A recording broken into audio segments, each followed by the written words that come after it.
Well, next up, I have a very special author for you to meet. She is the author of Wake Me from the Nightmare. Jade McAuliffe, come on out here. So good to see you. So, Jade's book, Wake Me from the Nightmare, Hope, Healing, and Empowerment After Suicide Loss. Jade, tell people about this book and how you came to be the author of it. Oh boy.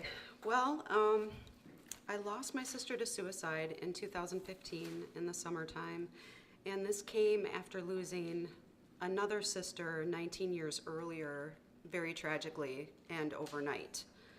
And honestly, I believed that after my second sister died that I might be next. I was terrified. I was alone. I felt alone. I was surrounded by people. I don't want you to think I wasn't surrounded by people, because I was.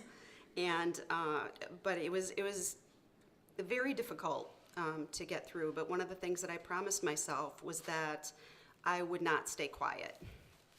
So there was a life-changing moment in my pastor's office where we were talking, and she was like, your family needs you. You need to stay around. And I said, don't worry, I have some things to say. So here I am. Wow. Who did you write Wake Me from the Nightmare for? We talk about it as your ideal reader, but talk about your audience and who you think would benefit most from reading this, because I want to make sure that people are recommending this to friends and family and loved one who might benefit from the book. I wrote this book for anybody really dealing with any kind of traumatic loss. And traumatic loss, it doesn't have to just be suicide loss. It can be any kind of traumatic loss. My ideal reader is a suicide loss survivor, no doubt, because there are so many things that you have to deal with. You have the stigma, you have the guilt, you have the shame, you have the blame. The list goes on, and it can leave you feeling really desperate and hopeless. And I didn't want one more person to ever have to go through it alone. And I wanted to be able to give them a guidebook that they could use, where they could follow their own grief process, but use some steps to help them through it so they wouldn't feel so lost, and to give them permission. I am the one giving you permission right now to honor yourself and step up for yourself, and really, really embrace yourself, because you need you now more than ever.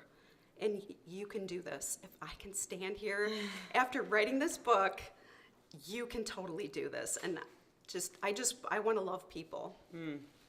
So Sonia from Maryland asks, what advice would you give to a novice writer? You're one of our first #1 bestsellers of the day, so you are now a best-selling author. You are fully qualified to answer, Sonia. What advice would you give to a novice writer? Oh boy. I think my best advice would be write from your heart. You can't go wrong if you write from your heart. And if you have a message to share, it's already there. All you have to do is feel it and connect with it and tell it any way that your voice naturally tells it. So this is the thing. People say that all the time, right from the heart, right? And it sounds like really good advice. And then when you go to type, I literally think like gremlins come into your brain. And instead of saying right from your heart, these little voices are saying sound like you know what you're talking about. And what I find a lot of times when I read those writing samples and manuscripts that come in, everybody sounds a little like a textbook or a Wikipedia entry. And so how exactly for you, what were they wouldn't necessarily be Sonia's practices, but what were your personal practices to stay connected to your heart when that voice of, make sure this is well written, young lady, and I hope you get an A on your paper, all those outside voices came in? How did you stay connected? I just kept thinking about the person that I was writing the book to, and it made it really easy because, having been there, I knew what I needed to hear. So you are just so going to know what your reader needs to hear just naturally because it's your message. Right. And So that's, I mean, you nailed it. That's the technique. So the way I do it is I have a picture of my ideal reader. And when I hear that, like I know that trigger, I can actually feel it in my hamstrings, which is weird. When I'm doing the smart girl writing thing, I'm like, oh, I'm trying to be smart now instead of trying to be heart. And then I'll just call up that picture of my ideal reader. And it's like a practice. It's not like you could just be like, oh, yeah, I know who I'm writing for. It's like coming back to it. Sometimes it's sentence by sentence that I just like forget and want, I don't know, what approval seeking or want people to like me. Or I have this whole story because I'm like, I'm a book coach. My book has to be perfect, right? Like, I'm like, the pressure's worse for me. So, did you thought about your ideal reader? Did you have a rock or a picture or something? Yes. I had music. I had a music list that I went to, and I also had a picture that I kept on my phone. It's a screenshot of my ideal reader.